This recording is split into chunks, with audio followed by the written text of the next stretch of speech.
മഞ്ജു. ഞാൻ ബാംഗ്ലൂരിൽ നിന്ന് വരുന്നു. ഇതെൻ്റെ രണ്ടാമത്തെ സാക്ഷ്യമാണ്. ഞാൻ ആദ്യമായിട്ട് ഉടമ്പടി എടുത്തത് 2021 സെപ്റ്റംബർ മാസത്തിലാണ്. അന്ന് ഞാൻ ഓൺലൈനിൽ ഉടമ്പടിയായിരുന്നു എടുത്തത്. അന്ന് ഉടമ്പടി എടുക്കാൻ കാരണം എൻ്റെ മകൻ അന്ന് 10ാം ക്ലാസ്സിലായിരുന്നു. 2 വർഷത്തെ ഓൺലൈൻ ക്ലാസ്സിന് ശേഷം അവൻ പഠിത്തം നന്നായി ഉഴപ്പിയിരിക്കുന്നൊരു സമയമായിരുന്നു. ഞങ്ങൾ തമ്മിൽ അതിൻ്റെ പേരിൽ എന്നും വഴക്കായിരുന്നു. അങ്ങനെ ഞാൻ അവനുമായിട്ട് വഴക്കുണ്ടാക്കി റൂമിൽ കയറിയിരുന്ന് മൊബൈൽ നോക്കുമ്പോഴാണ് ഫേസ്ബുക്കിൽ ഓൺലൈൻ ഉടമ്പടിയെപ്പറ്റി കാണുന്നത്. അപ്പം ഞാൻ വിചാരിച്ചു എന്നാൽ ഇനി അവന് വേണ്ടി ചെയ്യാൻ പറ്റുന്ന ഇത് മാത്രമേ ഉള്ളൂ. അങ്ങനെ ഞാൻ ഓൺലൈനിൽ ഉടമ്പടി എടുത്തു. അതിൽ ആദ്യത്തെ നിയോഗം അവൻ്റെ പഠനകാര്യമായിരുന്നു. രണ്ടാമത്തെ ഉടമ്പടി വെക്കാൻ ഞാൻ നോക്കിയപ്പം എനിക്കൊരു കാര്യമില്ലെന്നല്ല, ആവശ്യമില്ലെന്നല്ല, എനിക്ക് വിശ്വാസമില്ലായിരുന്നു ഇത് വല്ലതും നടക്കുമോ. എനിക്കൊരു വിശ്വാസമില്ലായിട്ടാണ് ഞാനന്ന് ഓൺലൈൻ ഉടമ്പടി എടുത്തത്. അപ്പോൾ ഞാൻ ഇനി എന്ത് എഴുതണം എൻ്റെ രണ്ടാമത്തെ നിയോഗം എന്ന് നോക്കിയപ്പം എല്ലാവരുടെയും കമൻറ്റുകൾ നോക്കിയപ്പോൾ എല്ലാവരുടെയും കമൻറ്റുകൾ ജോലി തരണമേ എന്നായിരുന്നു. അപ്പം ഞാൻ മാതാവിനോട് രണ്ടാമത്തെ നിയോഗമായിട്ട് എഴുതി എനിക്ക് ജോലി തരണം. അങ്ങനെ ഞാൻ എഴുതാനൊരു കാരണമുണ്ട്. എനിക്ക് ജോലി കിട്ടുകയല്ലെന്ന് എനിക്ക് 100% ഉറപ്പായിരുന്നു. ഞാൻ 2021 BSc നഴ്സിംഗ് കഴിഞ്ഞ ഒരാളാണ്. 2024 വരെ മാത്രം ഞാൻ ജോലി ചെയ്തു. അതിനുശേഷം ഞാൻ ഈ ഫീൽഡെ വിട്ടു, വേറെ 2 കോഴ്സുകളും ചെയ്തു. എന്നിട്ട് ഞാൻ ഒരിക്കലും ജോലി ചെയ്തിട്ടില്ലായിരുന്നു. അപ്പം ജോലി കിട്ടില്ലെന്ന് എനിക്ക് ഉറപ്പായിരുന്നു. എന്നാൽ മാതാവിനൊരു പണിയിരിക്കട്ടെ എന്ന് വിചാരിച്ചാണ് ഞാനന്ന് ഓൺലൈൻ ഉടമ്പടിയിൽ എനിക്ക് ജോലി വേണമെന്ന് എഴുതിയത്. പിന്നെ മൂന്നാമത്തെ നിയോഗമായിട്ട് ഞാൻ എന്തെഴുതുമെന്ന് നോക്കിയപ്പോൾ ഒരു കുട്ടിയുടെ കമൻറ്റ് കണ്ടു, മാതാവി എൻ്റെ മുഖത്തെ കുരുക്കൾ മാറ്റി മാതാവിൻ്റെ മുഖം പോലെ നിർമ്മലമാക്കണമെന്ന്. അപ്പം ഞാൻ എഴുതി ശരിയാണ്, എൻ്റെ മുഖത്തും ഒരു അഡൾട്ട് ആക്നെ എന്ന് പറഞ്ഞൊരു പ്രോബ്ലം ഉണ്ടായിരുന്നു. അതൊരു ചെറിയ സ്കിൻ ഡിസീസാണ്. പക്ഷേ ഞാൻ ഡോക്ടേഴ്സിനെ കണ്ടപ്പോൾ അവർ പറഞ്ഞു ഇതിന് ട്രീറ്റ്മെൻ്റ് ഒന്നുമില്ല, ഇത് കാര്യമായ ഒരു അസുഖമില്ലെങ്കിലും ട്രീറ്റ് ചെയ്ത് മാറ്റാൻ പറ്റില്ലെന്ന് പറഞ്ഞപ്പോൾ ഞാൻ മൂന്നാമത്തെ ഉടമ്പടി നിയോഗമായിട്ട് അതെഴുതി. പിന്നെ എഴുതിയത് എന്താണെന്ന് പോലും ഞാൻ ഓർക്കുന്നില്ല. പക്ഷേ ഉടമ്പടി എൻ്റെ ഓൺലൈനിൽ ഉടമ്പടി അപ്രൂവ് ആയി കഴിഞ്ഞപ്പോൾ പിറ്റേ ദിവസം മുതൽ ഞാൻ ഉടമ്പടി നിബന്ധനകളെല്ലാം പൂർണ്ണമായും പാലിക്കാൻ തുടങ്ങി. അലാറം വെച്ച് രാവിലെ എഴുന്നേറ്റ് പ്രാർത്ഥിക്കാൻ തുടങ്ങി. സാക്ഷ്യങ്ങളെല്ലാം കേൾക്കാൻ തുടങ്ങി. ഏകദേശം 1 മാസത്തോളം ഞാൻ മുടങ്ങാതെ അന്ന് വരെ യൂട്യൂബിൽ ലോഡ് ചെയ്ത് ഒരുമാതിരി എല്ലാ സാക്ഷ്യങ്ങളും കേട്ട് കഴിഞ്ഞപ്പോൾ എനിക്കെൻ്റെ ജീവിതത്തിലൊരു തിരിച്ചറിവുണ്ടായി. ഞാൻ എത്ര അനുഗ്രഹിക്കപ്പെട്ടവളാണ്. ഇല്ലാത്ത കാര്യങ്ങൾ ഞാൻ മാതാവിനോട് ചോദിക്കുന്നു. എൻ്റെ ഈശോ, ഈ എന്തോരം ആളുകൾ ജോലിയില്ലാതെ ബുദ്ധിമുട്ടുന്നു, എത്രയോ ആളുകൾ സാമ്പത്തികമായി ബുദ്ധിമുട്ടുന്നു. അന്ന് മുതൽ ഞാൻ എൻ്റെ ഉടമ്പടി പ്രാർത്ഥനയിൽ ഞാൻ ഇങ്ങനെ പ്രാർത്ഥിക്കാൻ തുടങ്ങി, എനിക്ക് ഒരു ജോലി ഇല്ലെങ്കിലും കുഴപ്പമില്ല, എൻ്റെ കാര്യങ്ങൾ മുന്നോട്ട് പോകും. മാതാവെ, ജോലിക്കായി ആഗ്രഹിക്കുന്ന ഒരുപാട് മക്കളുണ്ട്, അവർക്ക് നീ ജോലി കൊടുത്തോ. അതുപോലെ എൻ്റെ മുഖത്തെ കുരുക്കളും പാടുകളും അവിടെ ഇരുന്നോട്ടെ. വളരെയേറെ കഷ്ടപ്പെടുന്ന രോഗത്താൽ വലയുന്ന ഒരുപാട് മക്കളുണ്ട്, നീ അവർക്ക് സൗഖ്യം കൊടുത്തോളാം. ഞാൻ അന്ന് മുതൽ പ്രാർത്ഥിക്കാൻ തുടങ്ങി. അങ്ങനെ നവംബർ മാസത്തിൽ ഞാൻ ഓൺലൈൻ ഉടമ്പടിയിൽ നിന്നും അത് തീർത്ഥാടന ഉടമ്പടിയാക്കി മാറ്റി ഞാൻ ഇവിടെ വന്ന് ഉടമ്പടി എടുത്തു. എൻ്റെ ഉടമ്പടിയിൽ ഞാൻ ഒരിക്കലും എനിക്ക് ജോലി വേണമെന്ന് ഞാൻ പ്രാർത്ഥിച്ചില്ല. പകരം ഞാൻ മാതാവിനോട് പറഞ്ഞു, 18 വർഷമായി ഞാൻ ഒന്നും ചെയ്യുന്നില്ല, ഒരു പ്രൊഡക്റ്റീവായിട്ട് ഒരു കാര്യവും ചെയ്യുന്നില്ല, എനിക്ക് കഴിവുകളുണ്ടായിട്ടും എനിക്കൊന്നും ചെയ്യാൻ പറ്റുന്നില്ല, നീ എൻ്റെ ജീവിതത്തെ വഴി നടത്തണമേ എന്ന് പ്രാർത്ഥിച്ചു. അന്ന് ഞാൻ മനസ്സിൽ വിചാരിച്ചത് 1 വർഷം ഉടമ്പടി ചെയ്ത് കഴിയുമ്പോൾ ഇവിടെ വന്ന് ജോസഫ് അച്ഛനെ കണ്ട് എന്തെങ്കിലും ചെറുതായിട്ട് എനിക്ക് ഇഷ്ടമുള്ള ചെറിയൊരു പ്രസ്ഥാനം തുടങ്ങണമെന്നാണ് ഞാൻ ആഗ്രഹിച്ചത്. അതിനുവേണ്ടിയാണ് ഞാൻ എന്നെ വഴി നടത്തണമേ എന്ന് പ്രാർത്ഥിച്ചത്. എൻ്റെ പ്രാർത്ഥനകൾ അത്യാവശ്യം നല്ല രീതിയിൽ തന്നെ മുന്നോട്ട് പോയി. ഏകദേശം 2 ആഴ്ച കഴിഞ്ഞപ്പോൾ എൻ്റെ ഒരു ക്ലാസ്മേറ്റ്, അവൾ ബോംബെയിലാണ്, 10-20 വർഷമായി ഞങ്ങൾ തമ്മിൽ ഒരു കണക്ഷനുമില്ല. അവൾ എന്നെ വിളിച്ചിട്ട് പറഞ്ഞു, ഞങ്ങൾ 2005 NCLEX എന്ന് പറഞ്ഞൊരു US നഴ്സിംഗ് ലൈസൻസ് എക്സാം ഹോങ്കോങ്ങിൽ പോയി എഴുതിയിട്ടുണ്ടായിരുന്നു. അതിൻ്റെ സർട്ടിഫിക്കറ്റ് കിട്ടാൻ വല്ല വഴിയുമുണ്ടോ? ആ സർട്ടിഫിക്കറ്റ് കിട്ടുവാണെങ്കിൽ മെഡിക്കൽ കോഡിങ്ങുമായിട്ട് ബന്ധപ്പെട്ട ഒരു ജോലി കിട്ടും. അവൾക്കത് ചെയ്യാൻ ആഗ്രഹമുണ്ട്, പക്ഷേ ഈ സർട്ടിഫിക്കറ്റ് ഇല്ല.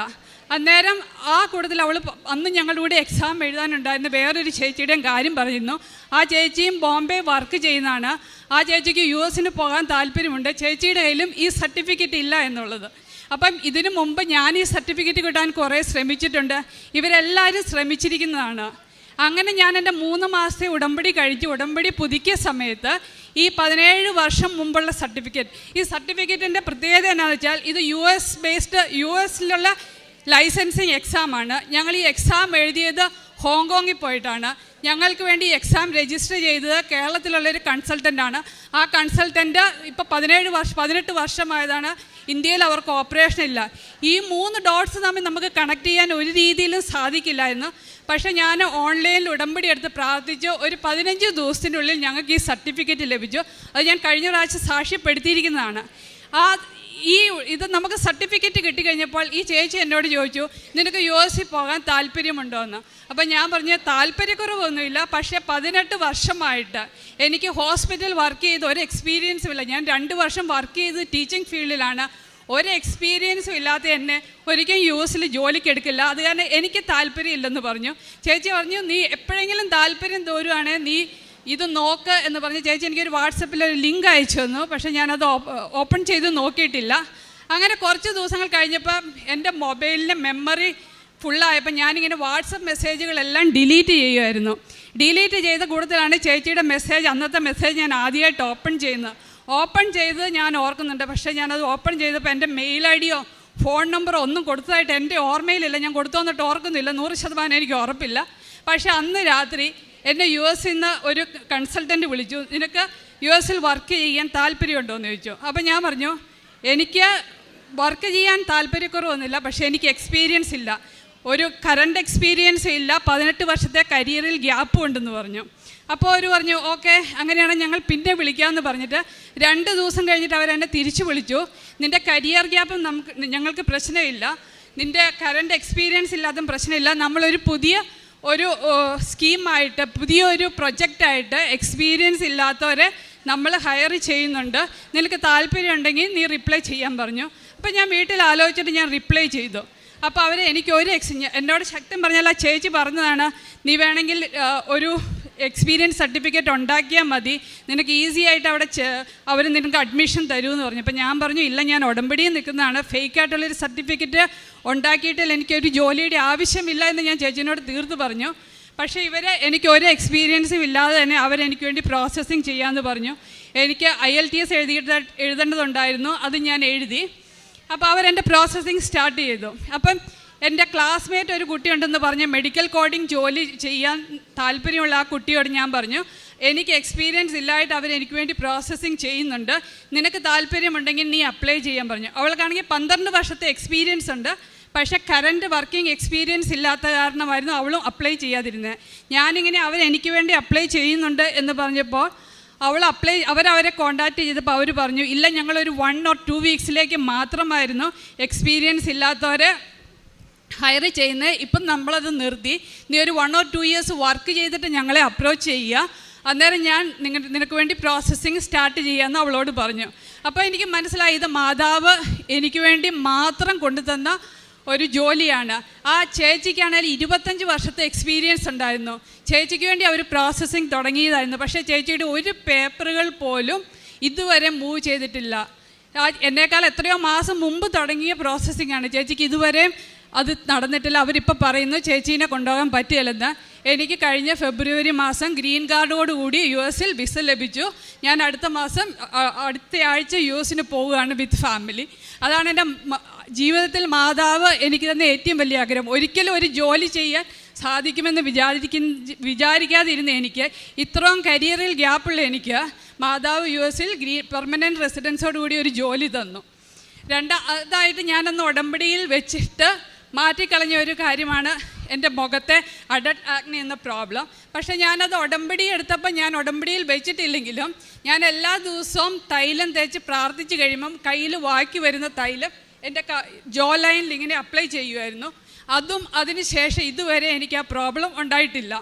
അപ്പം എൻ്റെ ഓരോ പ്രോസസ്സിങ് അവർ പറഞ്ഞ് 12 മുതൽ 18 മാസം വരെ എടുക്കും എൻ്റെ ടോട്ടൽ പ്രോസസ്സിങ്. പക്ഷേ എനിക്ക് 6.5 മാസം കൊണ്ട് എൻ്റെ മുഴുവൻ പ്രോസസ്സിങ്ങും കഴിഞ്ഞ ഫെബ്രുവരി 15-ാം തീയതി ആയിരുന്നു എൻ്റെ ഇൻ്റർവ്യൂ. അതിനിടയ്ക്ക് ഒരുപാട് പ്രശ്നങ്ങൾ വരും. ഓരോ പ്രശ്നങ്ങളുടെ ഇടയ്ക്കും മാതാവ് നമ്മളെ കൈ പിടിച്ച് നടത്തുന്ന ആ ഒരു ഫീൽ എനിക്ക് പലപ്പോഴും അനുഭവപ്പെട്ടിട്ടുണ്ട്. എൻ്റെ ഈ US വേണ്ടി നമ്മൾ പ്രോസസ്സ് ചെയ്യുമ്പോൾ ഒത്തിരി വർക്കുകളുണ്ട്. ഓരോ പേപ്പർ വർക്കുകളും എൻ്റെ നടന്നിരിക്കുന്ന ബുധനാഴ്ചയാണ്.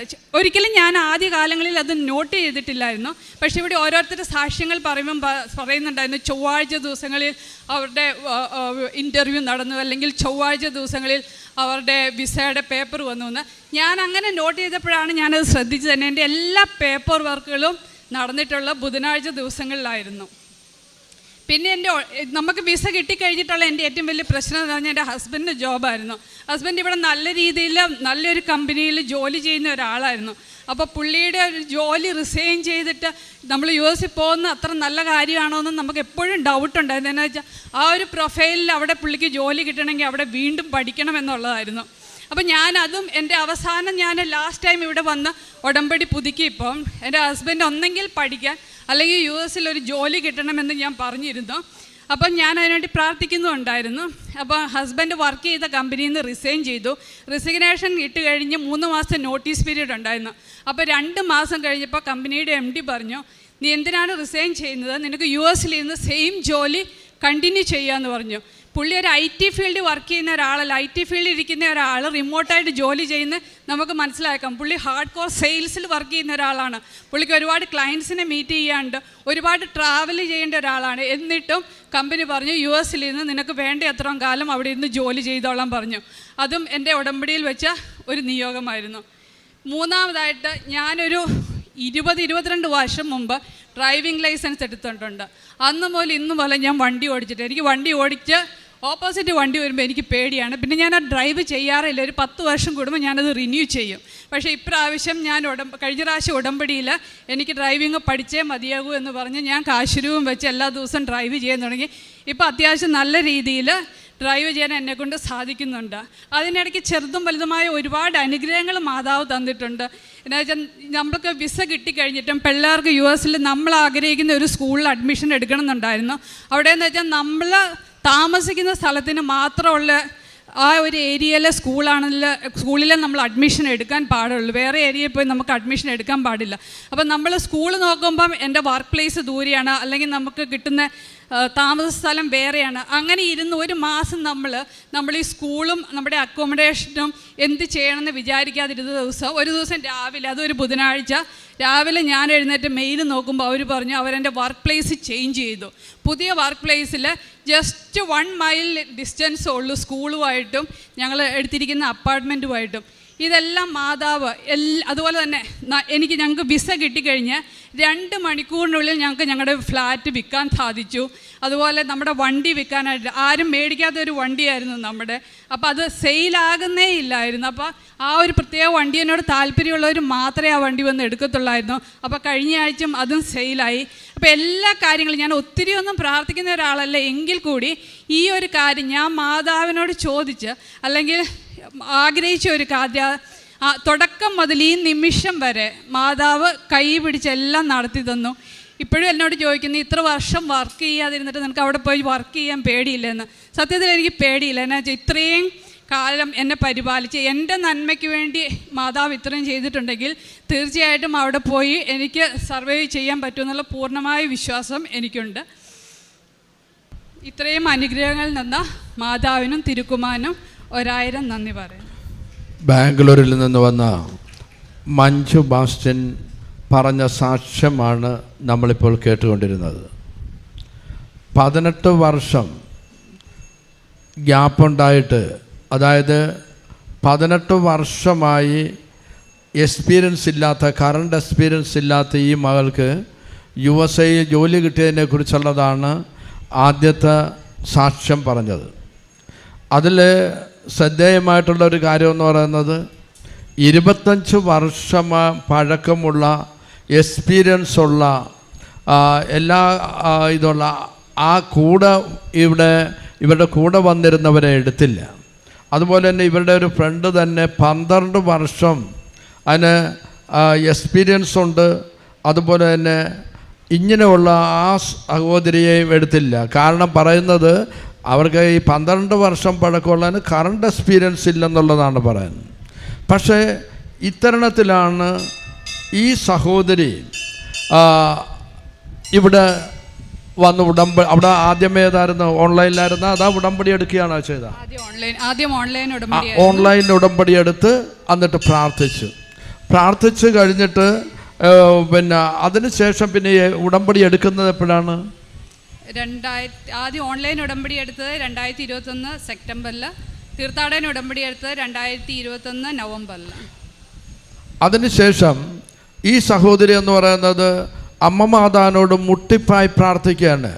അത് ഇവർക്ക് ഒരു ജീവിത സാഹചര്യം ക്രമീകരിച്ച് തരണം എന്ന് പറഞ്ഞാൽ, ഇവർക്കൊരു ജോലി പുറത്തേക്ക് നേടുക അല്ലെങ്കിൽ പ്രാർത്ഥിക്കുക എന്ന് പറഞ്ഞാൽ തന്നെ അത് കിട്ടില്ലെന്നറിയാം.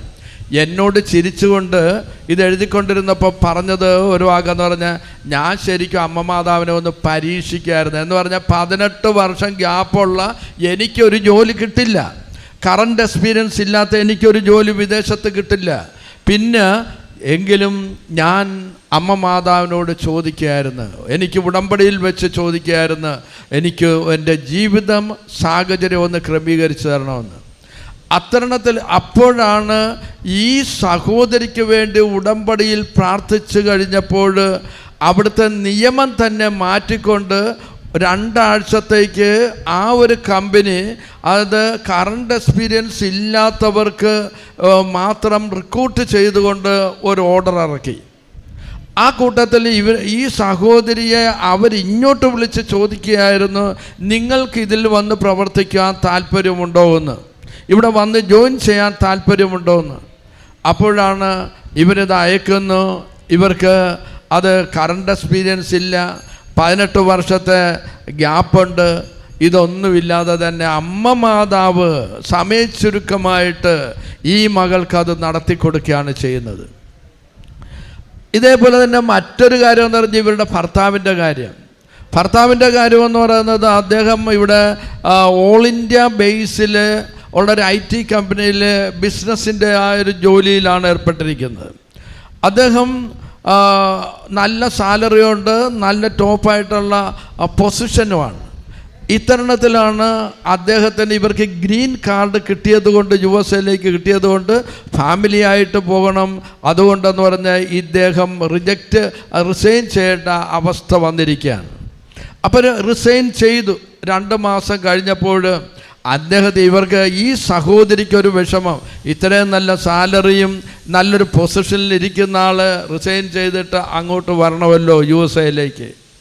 ഇവർക്ക് ജോലിയുണ്ട്, നഴ്സായിട്ട് തന്നെ BSc നഴ്സിംഗ് ആയിട്ടാണ് ജോലി കിട്ടിയിരിക്കുന്നത്. അപ്പം അമ്മ മാതാവിനോട് ഈ സങ്കടം കൂടെ ഈ മകൾ പറയുകയാണ്. അപ്പോഴാണ് അവിടെ അത്ഭുതം നടക്കുകയാണ്. അതിൻ്റെ MD വിളിച്ചിട്ട് പറയാണ്, താങ്കൾ ഇത് റിസൈൻ ചെയ്യേണ്ട, ഇവിടെ റിസൈൻ ചെയ്യേണ്ട, അവിടെ തന്നെ നിങ്ങൾ മൊബൈലിലോ ഓൺലൈനിലോ നിങ്ങൾ ഈ ജോലി അങ്ങ് നിറവേറ്റുക, മറ്റുള്ളവരുമായിട്ട് കോണ്ടാക്റ്റ് ചെയ്ത് ഈ ജോലി അങ്ങ് റെഡിയാക്കിയാൽ മതിയെന്നാണ് പറയുന്നത്, ചെയ്താൽ മതിയെന്നാണ് പറയുന്നത്. നോക്കണേ അത്ഭുതങ്ങൾ. കാര്യം എന്ന് പറഞ്ഞാൽ ഈ സഹോദരി എന്ന് പറയുന്നത് വിശ്വാസപൂർവം തന്നെ ഉടമ്പടിയെടുത്ത്, ഓൺലൈൻ ഉടമ്പടിയെടുത്ത്, പിന്നീട് തീർത്ഥാടന ഉടമ്പടിയെടുത്ത് അങ്ങ് പാലിച്ചു കഴിഞ്ഞപ്പോൾ ഈ മകൾക്ക് 18 വർഷമായിട്ട് ഗ്യാപ്പ് ഉണ്ടായിരുന്നത് കറണ്ട് എക്സ്പീരിയൻസ് ഇല്ലാത്ത ആ മകൾക്ക് USA ജോലി കിട്ടുന്നു. ഭർത്താവിന് അതുപോലെ തന്നെ അവിടെ ഇരുന്നുണ്ട്, USA ഇരുന്നു കൊണ്ട് ഇവിടുത്തെ ജോലി അവിടെ ഇരുന്ന് ചെയ്യാനായിട്ടുള്ള MDയുടെ ഓർഡർ. ഇതൊന്നും നമ്മുടെ ആരുടെ മെരിറ്റ് കൊണ്ടല്ല, നമ്മുടെ ആരുടെ കഴിവ് കൊണ്ടല്ല, വിശ്വാസം വഴി കൃപയാലാണ് നിങ്ങൾക്കിതെല്ലാം ലഭിച്ചത്. അത് നിങ്ങൾ നേടിയെടുത്തതല്ല, ദൈവത്തിൻ്റെ ദാനമാണ്. അതാണ് ഈ മകൾ പറഞ്ഞത്, ദൈവത്തിനൊന്നും അസാധ്യമല്ല. ഉടമ്പടിയെടുത്ത് പ്രാർത്ഥിച്ചപ്പോൾ ഈ മകൾക്കും കുടുംബത്തിനും കിട്ടിയ വലിയ അനുഗ്രഹങ്ങൾക്ക് നമുക്ക് ശക്തമായി കരങ്ങളടിച്ചുകൊണ്ട് അമ്മ മാതാവിനെ, ഈശോയെ മഹത്വപ്പെടുത്താം. യേശുവെ നന്ദി, യേശുവെ സ്തുതി, യേശുവെ സ്തോത്രം, യേശുവെ ആരാധന.